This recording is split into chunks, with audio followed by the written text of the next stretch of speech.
Study IQ IAS, आपका selection हमारा mission. Bharat और नेपाल का रोटी बेटी का रिश्ता है और ये रिश्ता आगे बढ़ता जाता है। लेकिन यहां पर हम देख रहे हैं कि लास्ट फ्राइडे से क्या हो रहा है, कुछ ऐप्स को बैन कर दिया गया, जैसे कि Facebook, YouTube, Twitter, LinkedIn, Reddit, इन ऐप्स को बैन कर दिया गया। और जिसकी वजह से एक प्रोटेस्ट, एक यूथ प्रोटेस्ट, जिसको हम जेन जी प्रोटेस्ट भी कह रहे हैं, एक यूथ प्रोटेस्ट निकल के आता है और उस प्रोटेस्ट की वजह से सामने वाली गवर्नमेंट को टॉपल तक किया जा सकता है। इस अनसर्टेनिटी को कई तरीके से देखा जाएगा। एक तरीका यह है कि यूथ जो है वहां के करप्शन से बहुत ज्यादा परेशान है। उनका क्या कहना है कि हमारी आवाज को दबाने की, freedom of speech and expression को दबाने की कोशिश है सरकार द्वारा इन एप्स को बैन करके, क्योंकि सोशल मीडिया द्वारा एक यूथ अपने थॉट्स को शेयर करता है। साथ ही साथ इसके पीछे एक इंपॉर्टेंट लॉजिक ये भी है कि जिस देश के साथ, नेपाल के साथ इतने अच्छे रिश्ते थे भारत के, अगर वहां पर सरकार को टॉपल कर दिया जाता है, वहां पर एक इंटरिम सरकार बनती है, बिल्कुल उसी तरीके से जिस तरीके से यूथ प्रोटेस्ट होने की वजह से हमने देखा बांग्लादेश में शेख हसीना की सरकार को हटना पड़ा वहां से, और आज एक इनसिक्योरिटी का माहौल है वहां पर, और इंडिया जो है नॉर्थ ईस्ट की नई प्रॉब्लम से जूझ रहा है वहां पर। उसी तरीके से अगर नेपाल में भी ऐसा कुछ होता है जहां पर हमारे ओपन बॉर्डर्स हैं, बहुत ज्यादा ट्रेड होता है और एक बफर की तरह एक्ट भी करता है नेपाल इंडिया के लिए। अभी यहां पर हम देख रहे थे इंडिया और चाइना के रिलेशंस इंप्रूव हो रहे हैं।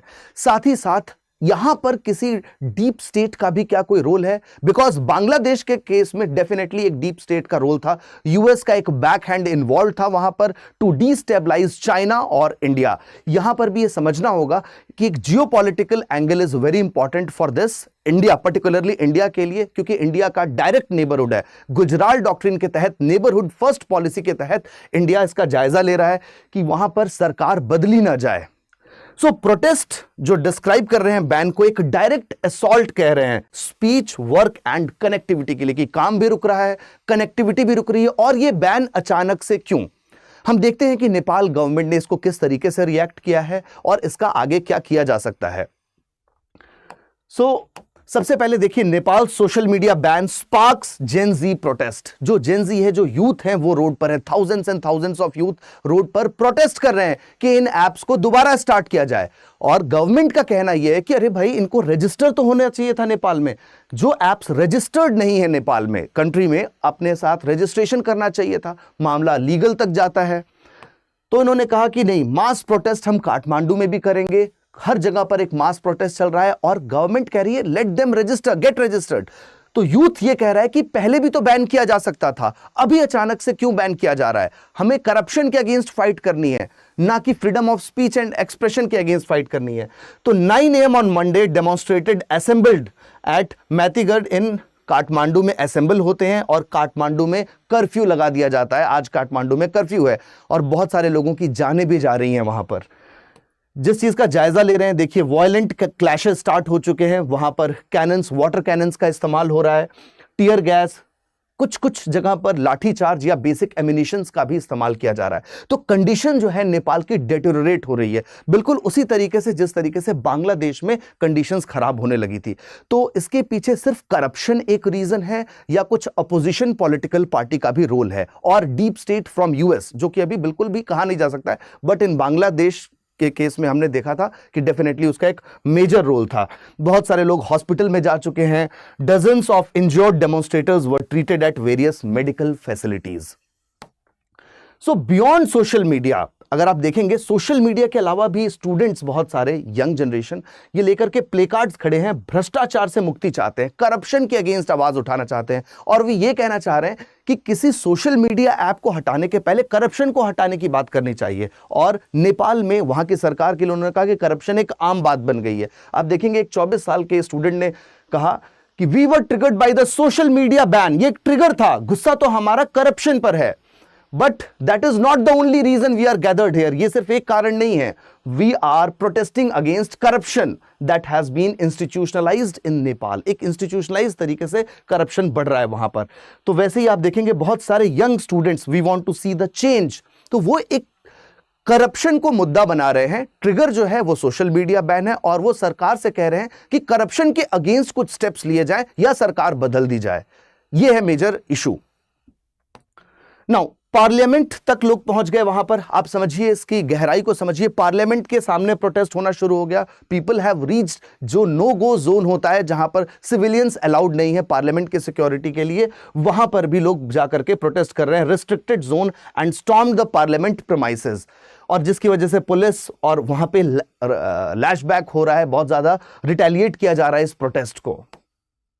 कर्फ्यू एक्सटेंड हो गया, सड़कें अब खाली हैं, लोग नहीं हैं वहां पर। काठमांडू में section 6 of the local administration act implement कर दिया गया है, जिसकी वजह से वहां पर अभी कोई भी आपको सड़कों पे नहीं दिखाई देगा।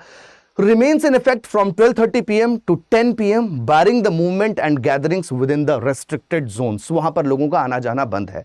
अब पॉइंट यह है कि नेपाल बहुत छोटा स्टेट है, वहां पे 9 लोगों की जान चली जा रही है। हमारा जो चाइना के साथ रिलेशंस बिल्ड हो रहा है, या फिर पूरा हम कहें कि एशियन रिलेशंस जो बिल्ड हो रहे हैं, उसके अगेंस्ट एक जो वेस्टर्न नैरेटिव बिल्ड होता है, दैट क्रिएट्स अ प्रॉब्लम। तो नेपाल हमारे लिए बहुत इंपॉर्टेंट कंट्री है for tourism, for Himalayas and for people to people connect. बहुत सारे नेपाल के लोग भारत में नौकरी कर रहे होते हैं और इंडिया के लोग नेपाल में टूरिज्म के लिए जा रहे होते हैं। एक हेल्दी डेवलपमेंट है इंडिया और नेपाल का, और इसलिए नेपाल की सारी चीजें इफेक्ट करेंगी इंडिया को भी। गवर्नमेंट, सरकार कह रही है, cabinet meeting chaired by communications minister Prithvi Subba, उन्होंने कहा कि register with the ministry of communications. ये ऐप अगर रजिस्टर कर लेंगे तो हम इनको बिल्कुल जारी रखेंगे, कोई दिक्कत नहीं है।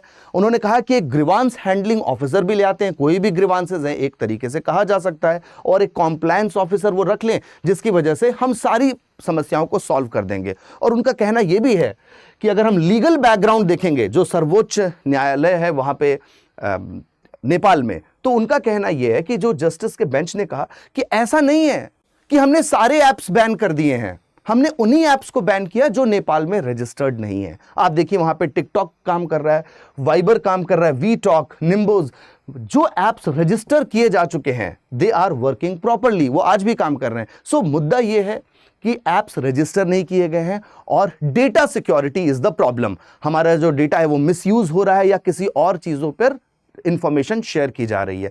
ये एक मेजर रीजन है जिसकी वजह से गवर्नमेंट ने कहा कि हम इनको बैन कर रहे हैं। बट इसके अंदर की लाइन है करप्शन। द पाथ फॉरवर्ड, जो आगे का रास्ता है वो ये है, इंपॉर्टेंट बात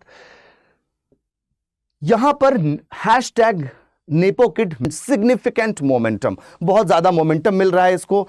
और यहां पर जो मोमेंटम की पहले की बात यह है कि यह मोमेंटम आज यूथ लेकर के आ रहा है वहां पर। सो इलेक्शंस और डेमोक्रेसी की जब बात होती है तो youth is the future of democracy, और इस यूथ का पार्टिसिपेशन बहुत ज्यादा जरूरी है। इन आवाज को दबाया नहीं जा सकता है। आप कहीं भी मूवमेंट्स को जब देखते हैं, मूवमेंट रीशेप करती है एक देश के गवर्नेंस को, चाहे वो बांग्लादेश हो, चाहे वो इंडिया हो। इंडिया में भी बहुत सारी मूवमेंट्स हुई हैं, वहां पे यूथ का पार्टिसिपेशन बहुत स्ट्रांग रहा है, और उसके बाद एक नई पॉलिटिकल पार्टी कई बार उभर के आई है, और उसको लोगों ने बहुत अच्छे से वोट देके भी जिताया। सो नेपाल में भी एक बड़ा बदलाव देखने को मिलेगा इस प्रोटेस्ट के बाद। इसके पीछे जो वो करप्शन की बात कह रहे हैं, या फिर अपोजिशन पॉलिटिकल पार्टी का इन्वॉल्वमेंट है इसमें, या फिर सबसे बड़ी समस्या ये हो सकती है वहां पर भी कू हो जाए या फिर मिलिट्री टेक ओवर कर ले। That will create a bigger problem for India as well, क्योंकि डिस्टेबलाइज हो जाएगा नेपाल उसके बाद। जो भी चीजें होनी चाहिए, मूवमेंट इज गुड, बट लोगों को यह भी समझना चाहिए कि इन अ डेमोक्रेसी हम अपनी बात को सही तरीके से रख भी पाएं, सो दैट सरकार उसको इंप्लीमेंट कर पाए और उसी के हिसाब से अपनी पॉलिसीज को आगे ले जा पाए। नॉट जस्ट इंडिया, चाइना भी कंसर्न्ड है, बिकॉज चाइना का बेल्ट एंड रोड इनिशिएटिव वाले काफी सारे प्रोजेक्ट्स नेपाल तक आए थे। सो इसके वजह से नेपाल की इकोनॉमी पे असर पड़ेगा, पॉलिटिक्स पे तो पड़ रहा है, और उसके इंटरनेशनल रिलेशंस, नेबरहुड रिलेशंस पर भी बहुत असर पड़ने वाला है। सो हम देखते हैं आगे क्या डेवलपमेंट्स होती हैं इसमें, और इंडिया बहुत क्लोजली इसको मॉनिटर भी कर रहा है।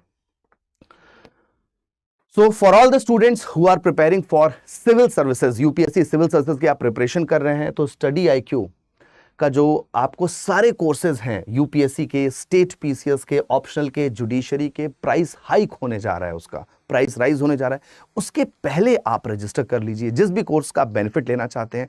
3 भाषाओं में कोर्सेज हैं, हिंदी, इंग्लिश और हिंदी इंग्लिश का मिक्स इंग्लिश भाषा। तो प्राइस हाइक होने के पहले आप यूज कर सकते हैं code ART live, ART live code जब यूज करेंगे तो आपको मैक्सिमम डिस्काउंट मिल जाएगा। जो प्रोमो कोड का सेक्शन आता है वहां पे आप ART लाइव यूज कर सकते हैं, क्योंकि प्राइसेस जो है इंक्रीज हो जाएंगे आपके 12 सितंबर 2025 11 PM के बाद। सो आप प्लीज इसका फायदा उठाइए जल्दी से जल्दी। 12 सितंबर के बाद आपके प्राइसेस इंक्रीज हो जाएंगे, तो उसके पहले आपको यूज करना है कोड ART लाइव। और प्रिपरेशन और बेस्ट इंफॉर्मेशन के लिए जुड़े रहिए स्टडी IQ प्लेटफॉर्म से। Thank you. Study IQ IAS, आपका सिलेक्शन हमारा मिशन।